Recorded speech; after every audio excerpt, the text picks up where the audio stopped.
exalted heroes. Up in the top floor penthouse, I took the elevator all the way down to the deepest sub-basement, where what can only be regarded as the antithesis of the railgate number 19 reside.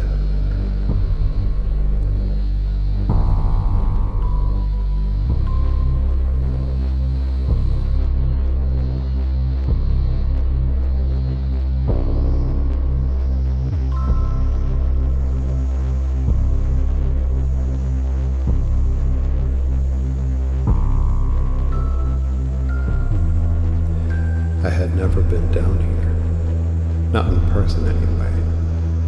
I have, however, daydreamed about it many times since enlisting in the 5th District Army. As the slogan goes, observation is our weapon and reward. And getting to go to the sub-basement 004 might possibly be the feast of feasts for observation.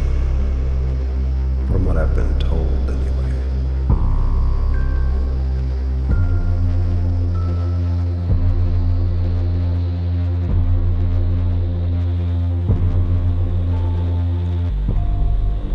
We always have one capture agent down here at all times, to be relieved and replaced every 48 hours.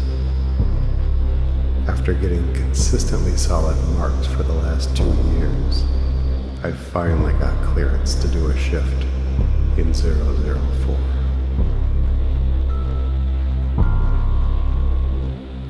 I would be lying if I said I wasn't nervous.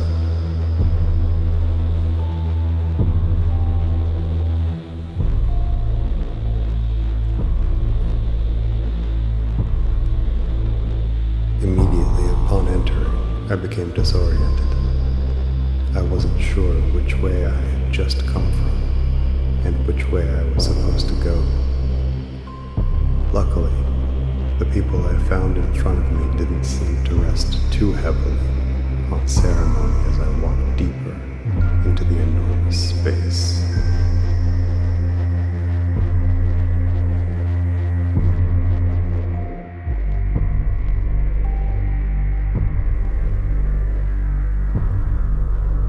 Fortunately, I soon spotted the capture agent I was there to relieve. She looked very tired, but also very calm and almost amused. In fact, her serenity amidst this overwhelming atmosphere was the exact cool, slow wave of confidence I needed to keep my ship together as I accepted the gravity of my purpose for the next 48 hours.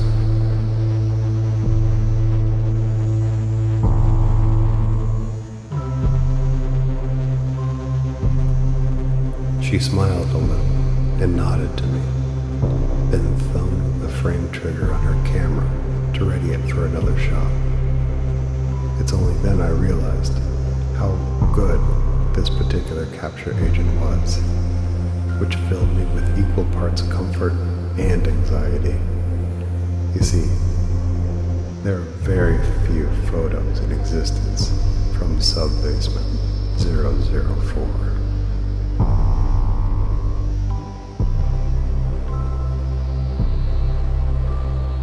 The characters down here are said to be more than happy to let a capture agent in, to wander about, to observe. There's always a thick invisible wall between them and the agent, metaphorically speaking, that is.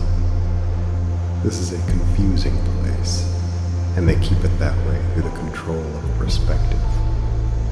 It's the rare instance when an agent tells of actually talking with anyone down here, and even rarer still to be allowed to leave with a trinket or memento from 004.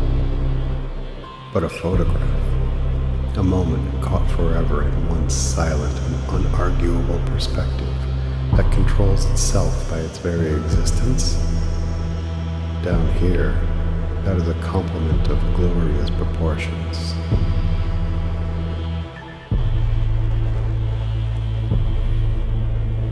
And it looks looks like she's been taking photos for hours and hours and hours. How did she do it? She's going to leave here and walk straight into the history books of the 5th District Army, possibly all of humanity.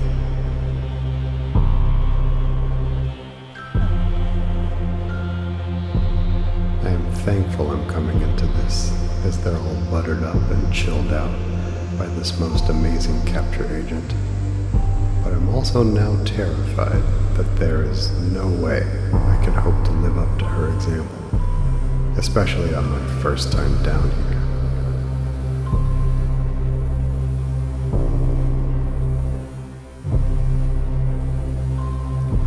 So, that's what's going through my head as my eyes adjust and my breath training takes over, and the labyrinthian room finally comes more and more into focus. The shadows are so deep and the dark is not still, and the things in the light are more alive in ways that make no sense than anything I could have conjured in my imagination.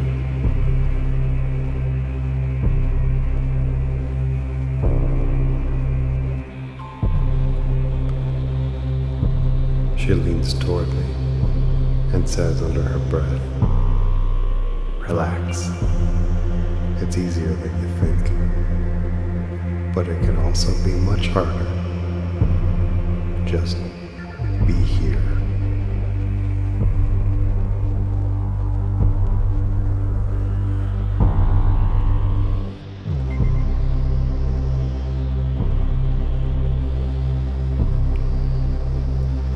And maybe it was the tone of her voice, or the cool dampness collecting on my skin, or the strangely sweet scent that came in gentle waves on the air, or the attention, totally devoid of expectation, I was getting from everyone I laid eyes on, and who laid eyes on me, or all of those things together. But suddenly I was relaxed. I was here.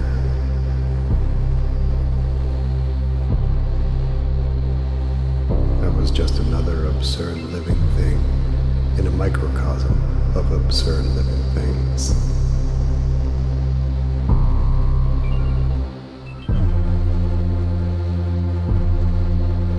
A person with ceramic tree bark for skin.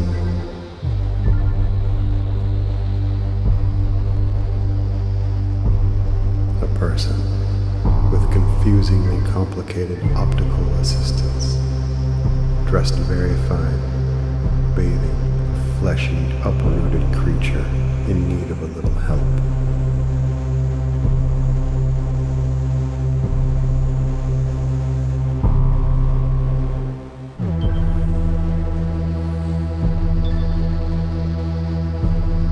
A person who looked suspiciously like death, playing an organic organ with many, many keys.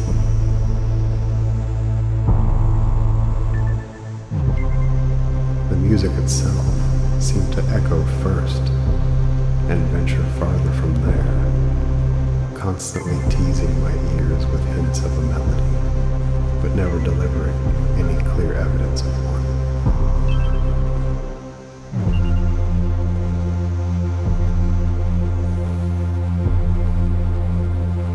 A person with a massive blossoming flower for a face, looking like their head has been wrapped with a beautiful thick ribbon tied in a bow, ready to be unwrapped by a lucky admirer. They were reading a newspaper, but I couldn't see what language it was written in. They sat in a tangle of what looked like vines made from loose videotape.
dangerous spikes, ready to tilt, fall, and impale everyone when they least expect it, were actually hundreds of old lightning rods, all planted firmly in the ground.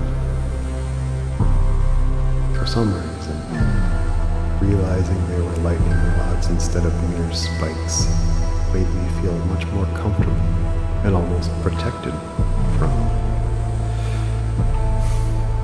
some nebulous threat that I never consciously knew was looming in the back of my mind like a disgruntled, greasy cloud.